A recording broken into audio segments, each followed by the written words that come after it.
Yo soy el segundo de 4 hijos, pero yo desde que yo me conozco yo fui muy apegado a la carrera musical de mi papá, al punto que las primeras cosas que siempre aprende uno a escribir son papá, mamá, pan y agua, ¿no? Y yo aparte de eso escribía Trío Venezuela, con la Z al revés y todo. Entonces eso llamaba la atención a la maestra y decía, oye, ¿cómo es esto que este niño escribe esto? Entonces ya por ahí puedes imaginar de cómo viene, en mi caso, esa cosa de fascinación y de admiración por mi padre, o por la parte musical, por así decirlo. Claro, aclara quién es tu padre para que las personas... Mi padre es Gilberto Jiménez, la voz líder del Trío Venezuela, ciertamente. El de Magia Blanca. El de Magia Blanca, un trío que tuvo mucho éxito en los años 60, sobre todo, 60 y comienzos de los 70, un trío muy emblemático. Entonces, la casa estaban los discos de mi papá y él salía en televisión en ese momento y lo paraban en la calle y lo saludaban. Entonces yo como que, bueno, y esta cosa que no le pasaban a los demás papás de los amiguitos míos en la escuela, ¿no? Me pasaban claro. A mí. Entonces decía, bueno, y entonces ¿cómo es esta cosa? Esa cosa fascinante de ese mundo me fue como absorbiendo. Y yo recuerdo que me regalaron un despertador, un radio reloj, recuerdo muy claro. Y ponía la música y yo adivinaba, yo pasaba horas oyendo el radio y yo adivinaba la canción antes que el locutor dijera el nombre. Y cuando después tuve la suerte de tener un grabador de cassette, yo grababa las canciones que me gustaban. Entonces ahí comenzó como un poco la fascinación y la televisión. Fuimos, creo que más que jugar éramos como asiduos a la televisión mucho, ¿no? Entonces, y eso pues también me formó muchísimo. Yo quería estar allí, yo quería trabajar en eso. Yo no sabía cómo, ni cuándo, ni cómo se hacía, ni nada. Yo quería salir por ahí. Salir en la claro, cara. Eso. Entonces eso me atraía muchísimo, pero sobre todo por la parte de mi padre. Yo ponía los discos y cantaba todas las canciones. Eso lo recuerdo muy claro. Eso destaca además sobre mis hermanos. Tengo una prima un poco mayor que yo, 2 años mayor que yo, Maigualida Requena, una prima, que ella estaba comenzando a estudiar teatro con la escuela de Lili Álvarez Sierra, una escuela de teatro infantil, una profesora chilena que hizo su carrera aquí en Venezuela, muchos años, y ella falleció ya hace algunos años. Entonces, ella estudiaba allí y llegaron los carnavales del año 82 y los invitaron a una fiesta de carnaval, a toda la compañía, hicieron una fiesta. Y ella no tenía con quién ir, y me dijo, yo quiero ir, pero vete conmigo. Estoy hablando del lunes de carnaval del año 82, exactamente el 22 de febrero. Y yo cumplía años el martes, el 23, cumplía 15 años. Entonces, bueno, yo fui a la fiesta, yo me fui disfrazado de pirata, y me recuerdo, me pinté una barba, una cosa, y un pañuelo y un parche. Yo no hablé con nadie en la fiesta, porque yo era muy tímido, me daba mucha pena hablar con la gente, pero algo tuve que haber dicho. Digo yo, porque a la gente de la fiesta le gustó mi voz, que era así como estaba, pero con una cara de 14 años, 15 años. Y al día siguiente llamaron a mi prima y le dijeron, queremos que ese muchacho entre en la compañía. Ella llegó a mi casa con el mejor regalo que pude recibir yo de 15 años, que fue, mira, te quieren en la compañía de teatro. Y bueno, y ciertamente el sábado siguiente debuté, así tal cual, debuté, móntate ahí, debuté haciendo, por supuesto, de extra en un grupo de una obra de Peter Pan, recuerdo, un infantil que estaba haciendo en ese momento. Comenzamos a ensayar La Pasión de Cristo y mi debut realmente fue en Semana Santa, o sea, 40 días después de ese carnaval, que fue la Semana Santa donde me tocó hacer La Pasión de Cristo. Claro, yo era el centurión, era el apóstol, era gente del pueblo, eran todas esas cosas. Entra y salida, cámbiate la ropa y vuelve a vestir, así. Y al año siguiente hice Cristo, fíjate, tuve las cosas insólitas de la vida. Pero ahí fue que comencé con la compañía de Lili Álvarez Sierra. ¿Qué artista era tu referente, así que tú lo mirabas en ese momento, que era como un ídolo? Yo siempre admiré al Puma. Siempre, o sea, yo de niño, es más, yo tengo en la casa una foto que me sorprende. Yo tendría como 6 años y tengo en el cuarto un póster de un periódico y yo veo así y yo no recuerdo de esa foto, porque decía, yo no recuerdo de ese póster, pero mi mamá, y esto que, bueno, tú pégate eso ahí, yo una foto, entonces yo lo dije pegada en la pared ahí yo. Bueno, vaya, ese puede ser un gran referente para mí, claro, sí, un ídolo, indudablemente.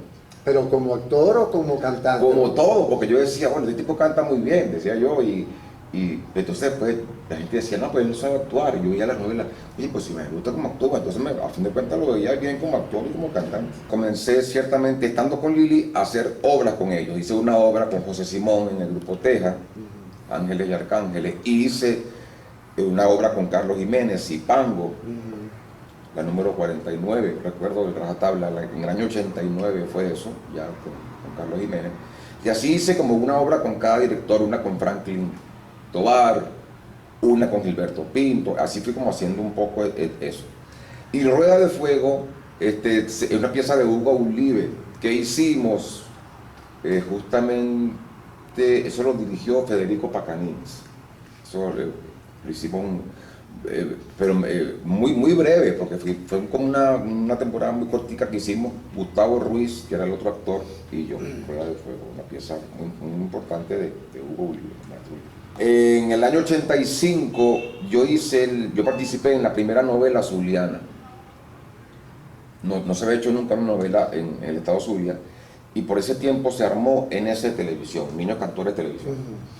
Y hicimos una novela, César Sierra la escribió y la dirigió, y yo hacía un papel coprotagónico, porque el protagonista era Simón Pestana, que era mi hermano en la novela.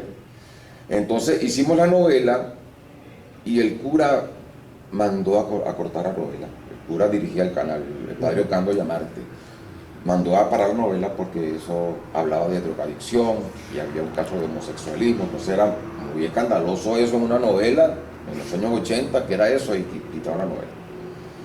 Total que a los 2 años se pudo retomar en el 87 y volvimos a hacer la novela, y sí se logró como terminar, pero fue mucho más corta de lo que se pensó inicialmente. Fue como el debut que hice, pues. En el 88, ya ahí sí fue ya en Caracas, mi debut en la televisión de la mano de Ibrahim Guerra.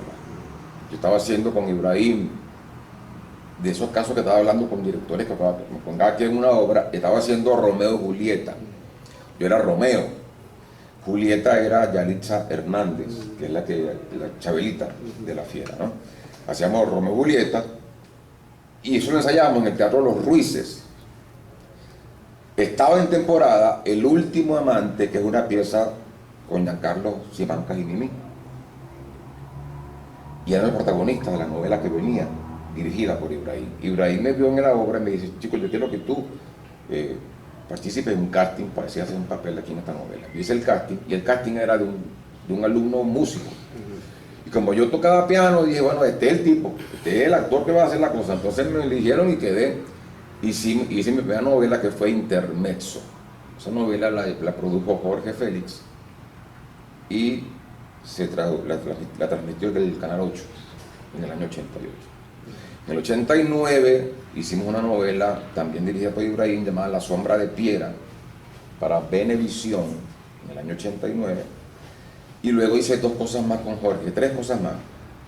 Amor sin Fronteras, una novela coproducción con Colombia, que hicimos, que grabamos aquí, grabamos allá, con RCN de Colombia.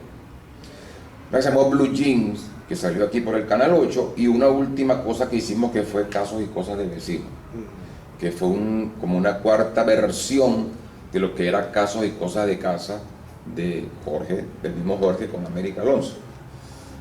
Jorge lo hizo con América en un tiempo, hace muchos años, en los años 60, luego lo hizo con Olguita Enríquez, llamado Apartamento 18. Luego lo hizo Luz Peraza con Haroldo, llamado Ellos Dos y Alguien Más. Y luego lo hicimos una cuarta versión que se llamó Casos y Cosas de Casa, con mis vecinos favoritos, que la hicimos Tatiana Capote y yo. Eso fue en el Canal 8, en el año 95. Ese fue como mi primeros pasos dentro de la televisión. Mi última novela fue con Roberto Caracas, con el cierre, sería Mujer con Pantalones, sería. Tuvo que haber sido por ahí. Creo que fue eso. ¿En Venevisión? En Venevisión no hice nada, no hice nada. Hicimos un piloto en algún momento, pero eso no cuajó. Un piloto de una cosa infantil que pues eso no prosperó. En Venevisión no. Otra de tus actividades es el doblaje. Sí, claro. Échame ese cuento. El doblaje fue porque una gran amiga mía, de eso también del teatro y del doblaje, me dijo, vete a una prueba que están haciendo ahí de doblaje, a ver si quedamos. Eso era diciembre del año 87. Y me dijeron, no, no estamos haciendo prueba, vente en enero.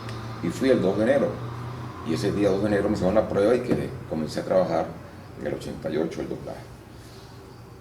Hice una novela, el doblaje, ¿no? Una novela brasileña llamada Rueda de Fuego. Fue lo primero que hice, que lo pasaba aquí el Canal 5.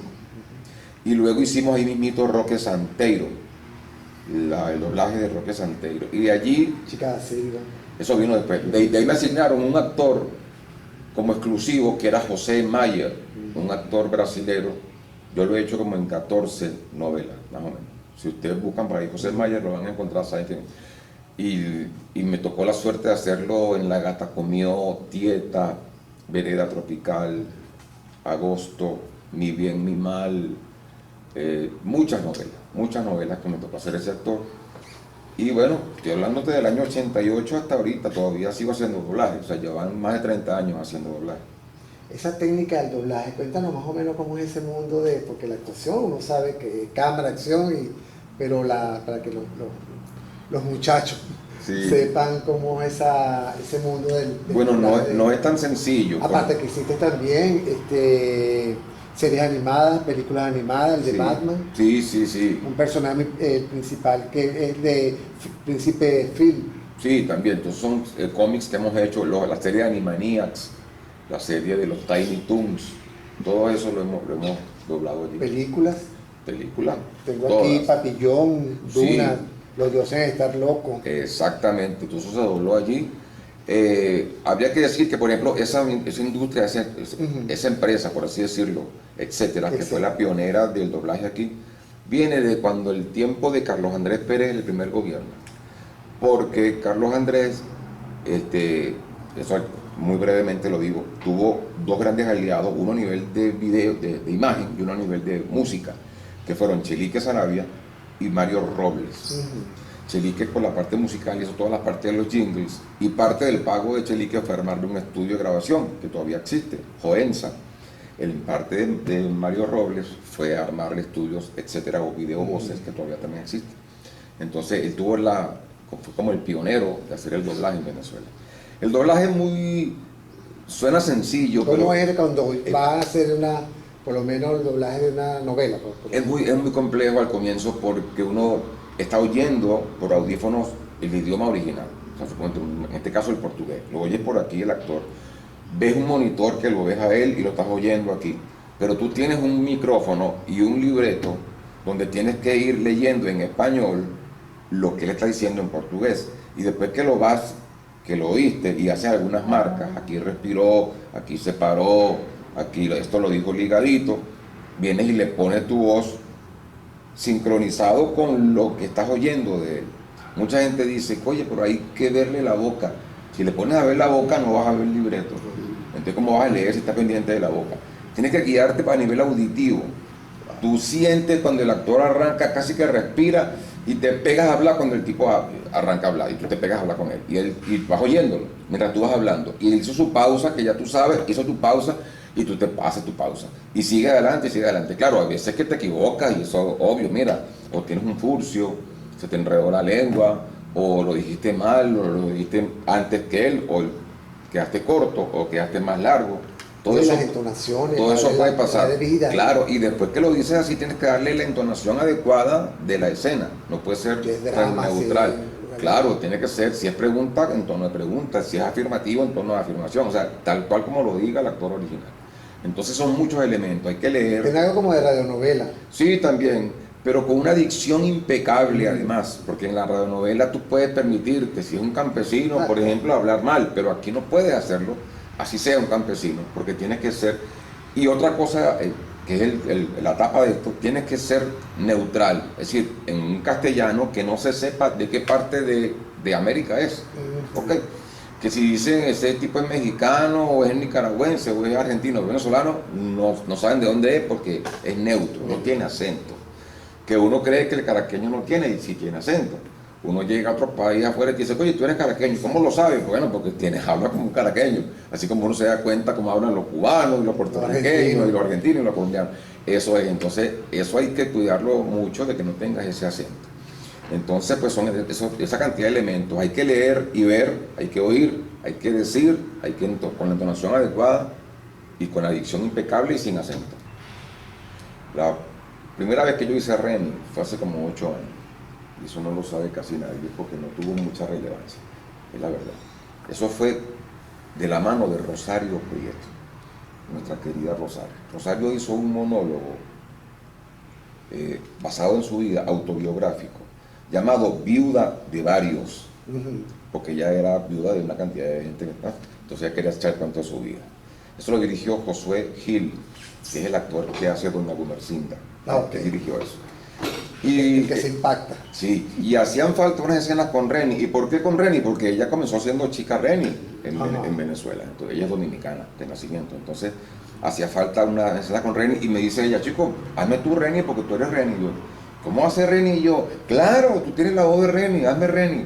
Y yo, Rosario, ¿cómo hace yo eso? Total que bueno, hice Reni y yo me quedé con aquello de que, concha, le hice Reni. Y me quedé con todo ahí. Y eso, pero eso no prosperó mucho, la obra no tuvo mucho éxito, o no tuvo muchas funciones, y se quedó allí. Pasaron como 7 años, 6 años, y me ubicó Carlos Abatemar, que es un actor, y Carlos me propone hacer el último show de Reni, el que estaba en YouTube, en televisión, el que se hizo en televisión, llevarlo al teatro. Y a esa propuesta yo le dije, vamos a hacerlo en microteatro. Yo tengo que hacer mucho microteatro y para mí es muy fácil ubicarlo por allí. Lo del C60. Sí. Entonces llamé a Dairo Piñeres, que es el director entonces, de Dairo, dame una sala ahí para, claro, vale, cómo no, vente para acá. Y lo hicimos, solamente 15 minutos, ¿ok? Una obra muy corta, de 15 minutos. Fue mucha gente a verme, nos ganamos todos los premios, mejor actor, mejor espectáculo, y la gente que fue a verme me decía, chico, pero Reni aguanta más que 15 minutos. Piénsalo. Jorgita Rodríguez, la productora de teatro, fue a ver ese trabajo. Fue con Tania Sarabia, recuerdo, y volvió. Cuando un productor va 2 veces es porque algo vio ahí, ¿no? Volvió y eso se terminó, recuerdo muy bien, el 5 de marzo, que era el día de carnaval, y lo recuerdo claramente. Se acabó la temporada, eso duró más que 3 semanas, eran temporadas cortas de 3 semanas nada más. Se acabó el martes y yo llegué a mi casa como a las 12 de la noche, ya con ese ciclo cerrado. Prendo el teléfono y me consigo, no sé, 50 mensajes porque yo lo pagaba para hacer todas las funciones, por supuesto. Cuando lo prendo en mi casa consigo pocos mensajes y consigo 2 mensajes de Jorgita que me dice, Daniel, yo quiero trabajar contigo. Aquello me llegó con una piel, entonces ya se cerró el ciclo hoy y viene esta propuesta. Me dijo, nos vemos el jueves. El jueves 7 de marzo nos vimos y fue el primer día de los apagones en Caracas. En los apagones, eso que en Caracas no, en todo el país. Esos apagones, eso fue el 7 de marzo de 2019. Ahí comenzamos a trabajar y mientras todo el mundo estaba en apagón, nosotros estábamos trabajando una nueva versión de un Reni ya más largo, que fue el Reni, en resumidas cuentas, que toda la gente se enteró, que fue el Reni Presente, que es esa obra pues, maravillosa. Yo decía, esto no se ha hecho nunca, entonces una responsabilidad muy grande, porque si yo lo hacía mal, me iba a hundir, definitivamente. ¿Qué pretende haciendo? No se había hecho nunca. Solamente José Daniel Bor, que es un otro actor también, hizo una obra sobre Reni, pero no había un actor para hacer Reni. Él ponía una gigantografía de Reni y ya. Y ahí trabajaba. Una imagen, una foto. Nada más. Había un ballet, trabajaba Mirta Pérez, trabajaba Henry Stephen, trabajaba un poco de gente, pero no había un actor. Nunca se había hecho. Sí. Y decía, bueno, entonces déjame. Y aquí acudí primeramente a su familia, pero entonces me encontré que no tenía manera de verme con la familia. Las hijas no tienen redes sociales, luego supe más detalles de por qué. Entonces, bueno, no había un amigo ni nada, entonces acudí a locutores, a actrices, músicos, cantantes, los que estuvieron con él. Y después logré llegar a Bolívar Film, porque las primeras fotos que nos hicimos fueron en Bolívar Film. Bolívar Film me dijo, mira, aquí tienes esta cantidad de videos, no te los puedes llevar, no te los podemos dar, pero sí los puedes ver. Siéntate ahí. Y me pusieron un poco de videos de Reni increíbles, o sea, que nadie ha visto. Reni casándose, Reni con las hijas jugando en su casa, Reni montando caballos, o sea, Reni, cualquier cantidad de cosas, maquillando a Tom John en el camerino, o sea, una cantidad de locuras bellísimas ahí. Y otras cosas que me dijeron que estos sí te los puedes llevar, y me dieron unos discos, un material ya digitalizado de Reni, el cual valoro muchísimo. La ayuda fue increíble por parte de Bolívar Film. Y luego, cuando ya salí a escena, la gente comenzó a mandar, tú eres Reni, toma, y me mandaban un libro, y me mandaban otro libro, y me mandaban una revista, y un artículo, entonces me fueron llenando de cosas que yo no tenía, otras sí tenía, entonces fui como nutriéndome de todo lo que existe, ¿no? Y ya yo conocía a Carlos Alarico Gómez, que es como el biógrafo por excelencia de Reni, porque después de la biografía de Reni, él quiso hacer una biografía, la hizo además, sobre Mirla Castellanos. Y yo colaboré en esa biografía de Mirla. Y dado a que había la crisis de papel, en ese momento no se pudo sacar el libro en físico, pero el libro existe en digital. Quien vaya a ver la obra va a ver un cuento de la vida de Reni, pero destacando a 5 Reni: el Reni padre o esposo, hombre de familia, el Reni locutor animador que todos conocemos, el Reni publicista, el Reni político y el Reni de la venezolanidad, ¿sabes? El venezolano, el ciudadano. Yo tengo en mi casa mi estudio, donde yo grabo mis cosas, donde yo practico, entonces me ponía mañana y tarde y noche a oír a Reni, oírlo, para buscarle la voz. Y entonces al final, después un día por relajo, así de echando broma, en Instagram me grabé un video y lo colgué en Instagram y me acosté a dormir. Yo hablando como Reni. Y me acosté. El día siguiente, cuando prendo el teléfono, consigo un poco de mensajes, me dice, ¡oye, empezó la voz de Reni, maravillosa, qué bueno, qué está aquí! Y dice, bueno, y entonces, ese es Reni. Dice, bueno, por ahí va lograda la cosa, dije yo. A propósito. A nivel de la voz. Pero lo hice como un relajo, para ver qué pasaba, ¿no? Claro, la voz de Reni un poco más grave que la mía, esa voz más pastosa, esa manera de hablar tan particular, ¿no? Esa forma de rematar las frases y hablar así. Entonces yo decía, uy, yo tengo que buscar eso, y tanto le di que, bueno, ya lo conseguí. Y después, entonces era la parte gestual, la parte de cómo miraba la cámara, cómo doblaba los brazos, cómo se tocaba los lentes, cómo fumaba, cómo sonreía. Entonces, claro, descargué todo lo que veía en YouTube, todo lo que encontré, y comenzaba a verlo, y todo que esos ademanes, a fijarlos bien, ¿no? Y bueno, ya, sentía que lo tenía. Y eso era buena parte del trabajo. Lo demás era memorizar y decirlo. El gesto, claro, pero ya tenía buena parte. Claro, no se trata de una imitación. Yo quiero que eso se quede claro. Es una caracterización. Como caracterización. Es una interpretación que podría alguien decir, ese no es Reni. Claro. Pero podrían decirlo porque, bueno, porque a fin de cuentas, pero pasa que lo busqué tanto y lo pensé. ¿Y qué ocurre? Que es alguien que está muy metido en el alma de todos nosotros. Sí. Si tú me dices a mí que es otra persona, no sé, que es hasta Simón Bolívar, hay elementos tácitos de Bolívar, la estatura, el perfil, qué sé yo, pero ¿cómo era la voz de Bolívar? Nadie lo sabe, no hay un registro grabado de la voz de Bolívar, ¿entiendes? Entonces, que la voz sea así o sea como la tuya, bueno, sí, ese es Bolívar. Con la voz de Reni no se puede venir sino por la voz de Reni. Y así otro tipo de personajes. Entonces era muy importante. Es un ícono. Es un ícono. Es difícil, es un llegar lo mayor. Es un ícono, entonces eso era muy importante. Claro, del público es la cosa que me impactó mucho, que es que al comienzo, en el opening, claro, te presentan a Reni. Quien va a ver la obra consigue unos testimoniales de gente que trabajó con Reni durante 20 minutos que te van como ambientando. Aparece el tema del show de Reni. ¿Saben la chica Reni? Perdón, y entro yo y la gente se queda como que... Entonces yo oigo el suspiro de las personas, es como una cosa así, ¿no? Y en el opening está marcado que yo baje y le dé la mano a las personas, como un bienvenido al show, ¿no? Una cosa. Y la gente como que no le da la mano, es como con miedo, como con distancia, como que ¿quién es este aparecido, este loco que llegó? Entonces me da la mano como con miedo. Eso me impactó mucho. Mucha gente llora, pero sobre todo la gente que trabajó con Reni, eso es lo que más me impactó a mí. Yo estoy hablando de Udelia Castillo, de Mary Cortés, de Betulio Medina, Nora Suárez, Gonzalo Fernández de Córdoba, su productor, Gilberto Correa. O sea, yo no puedo olvidar la cara de Gilberto, por Dios. Cuando O sea, te fue a ver, cuando me fue a ver, yo me encontré con Gilberto y su esposa, su ex esposa, en una misa. Yo quería que él fuera a ver la obra y me dice, ella me dice, mira, yo creo que él no va a poder ir. Él está muy complicado, no puede ir. Yo le dije, mira, vamos a buscar la vuelta. Total, él no puede bajar escalera. Total que hablé en BOD y hay un ascensor, yo no sabía eso, que de la taquilla te abre abajo en la sala. Total que llevamos a Gilberto, lo montamos en el ascensor y llegó a la sala y vio su obra. Cuando se acaba el espectáculo, yo pido un aplauso para Gilberto Correa, por supuesto, y fue una ovación. Gilberto vino con el bastón que venía caminando y se paró aquí en el escenario, lo ayudé a levantar, Mirla y yo. Hay videos de esto que estoy contando y lo montamos en el escenario. Y luego hablamos en el camerino, no sabes qué cantidad de anécdotas. Inclusive llegó un momento en que él quería arrodillarse delante de Reni y yo decía, Dios mío, no, Gilberto, por favor, no, y lo aguanté porque eso no puede ser.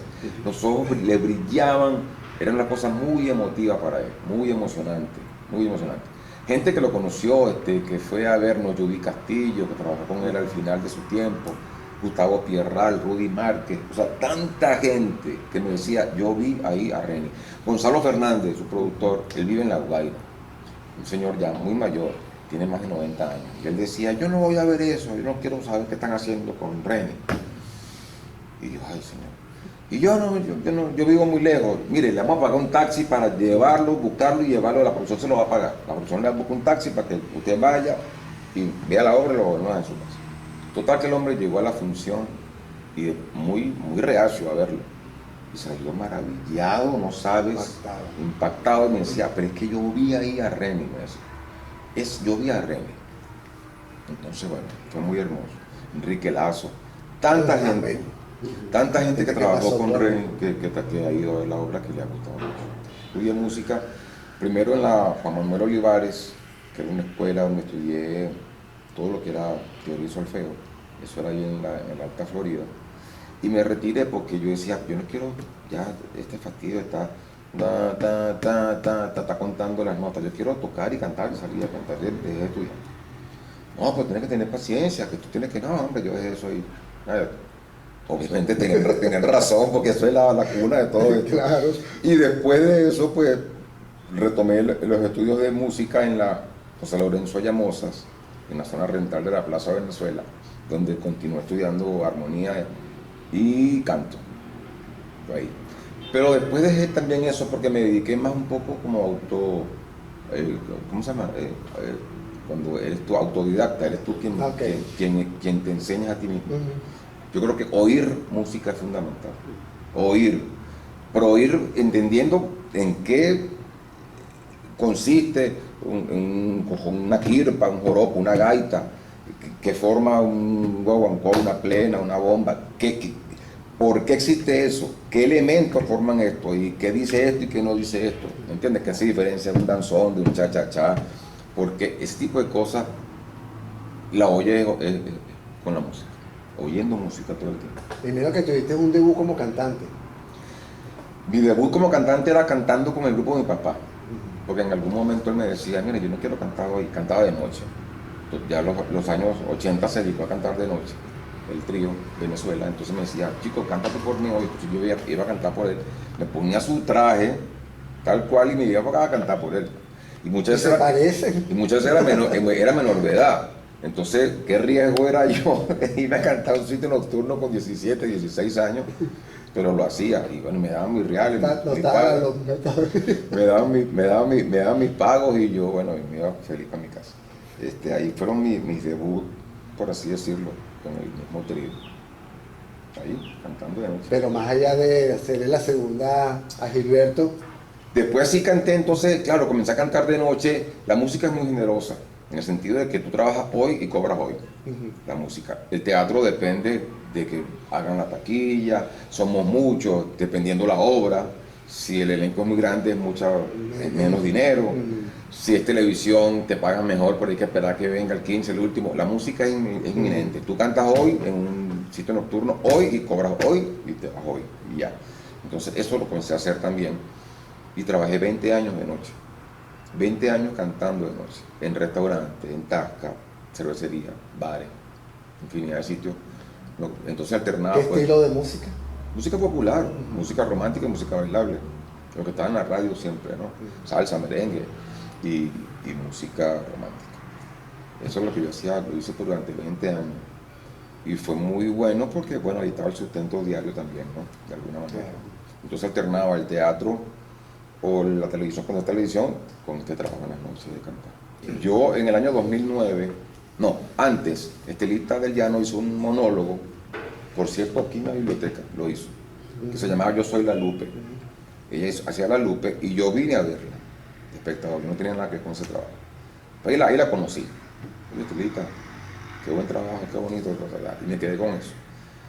Como a los 2 o 3 años, o 4 años, ella me llamó por medio de Luis Hugueto, un hombre, el biógrafo de Felipe Pirela, me ubicó para hacer una preventa Velvet. La preventa Velvet fue en el 2018, el 2008 exactamente, noviembre de 2008. Hicimos la preventa y estaban todas esas artistas que estaban hablando ahí. Y ahí Estelita me echó el ojo, me hizo, y me llamó, mira, ¿tú quieres trabajar conmigo? Vamos a trabajar contigo. Trabajé con Estelita todo un año completo. Y en el fondo lo que me estaba era probando para lanzarme para las grandes, en realidad. Hice un año con Estela y me llevó un día. Cuando me hablas trabajando, ¿qué hacías? Yo era el pianista, el pianista de Estelita. Yo soy pianista, yo era el pianista de Estela, el director musical de ella. Yo trabajaba con secuencias o con pistas. Yo hacía el piano en vivo y dirigía su show, ¿no? Y cantábamos ella y yo de noche, así, show vendido. Entonces estuve un año con ella y venía una gira importante con las grandes por Oriente, Maturín, Puerto La Cruz y Cumaná. El pianista de entonces era Alberto Lazo, paz descanse, pianista Alberto Lazo. Él ya no quería seguir con ellas y me buscaban a mí. Y me lanzaron 3 días antes al ruedo. Mira, este es el hombre. Y cuando llegué a la casa, era la casa de Mirla, y estaban Mirla, Tania, Mirta, Neida y Estela. Las 5 sentadas así. Y dice, este es el hombre. Y yo, ajá, ¿y qué hago yo aquí? Con este poco de mujeres, todas tan famosas y tan grandes todas. Mirla me dice, ven acá, tú eres el que va a tomar. Me dio un poco de disco. ¿Te aprendes eso? Así me dijo. Y yo, ¿qué? ¿Te aprendes eso? Aquí no hay papel ni nada, te aprendes lo que está ahí. Yo llegué, pasé toda esa música a un aparato, a mi iPod, y comencé a estudiar todo eso y teníamos el viaje a los 2 días. Y yo iba en el camino oyendo la música de cada una, los temas de cada una y los temas de todas, porque son popurrí de todas y temas de cada una sueltos, solistas. Debutamos en Puerto La Cruz, hicimos Maturín, hicimos Cumaná. Así fue. Y volví ya como el oficial, pues, pianista de ellas. Y como arreglista, ¿no? Y como arreglista. Entonces, claro, ahí hice lo que ya estaba creado, pero comencé con ellas a crear cosas nuevas. ¿Por qué no hacemos un medley de salsa? Estás loco, ¿no? Cosas de salsa, lo que está de moda, valió la pena, Marc Anthony, Yo no sé mañana, Luis Enrique, claro. Vamos a cantar el Batañón, lo que estaba de moda en ese momento. Y así, qué bonita es esta vida. Entonces se metieron en la onda más moderna y entonces les gustó mucho eso. Y fui haciéndole medley de distintas cosas. Y a ella también haciéndole canciones más modernas, ¿no? Un poco para actualizar un poco por su repertorio de cada una. Estuve con las 5 y Tania se fue como a los 6 meses. Se fue Tania y quedaron las 4 grandes. Ahí surgió la idea también mía de hacer un disco. ¿Ustedes no tienen un disco? No, no tenemos disco. ¿Y cómo tienen juntas 15 años tienen un disco? 15 años sin... No, vamos a hacer un disco. Entonces hicimos un disco. El primer disco de las grandes lo hice yo con ella. Era el 15 aniversario. Lo hicimos en el 2011. Hicimos ese disco. Y fue muy bello. Usted, amiga mía que me está viendo en este momento, sepa que yo estoy invadiendo la privacidad de cientos, de miles de personas en este momento. Y yo quiero que usted, allí donde está, diga, yo soy buena en lo que hago. Usted, señor, diga, yo soy bueno en lo que hago. Porque si usted dice, yo soy bueno, yo soy buena en lo que hago, usted tendrá una vida mejor. Y si todos lo decimos, todos tendremos una vida mejor. Y si todos tenemos una vida mejor, tendremos un país mejor. ¿Y para qué queremos tener un país mejor? por mero patriotismo. No, queremos tener un país mejor porque sencillamente vivimos aquí.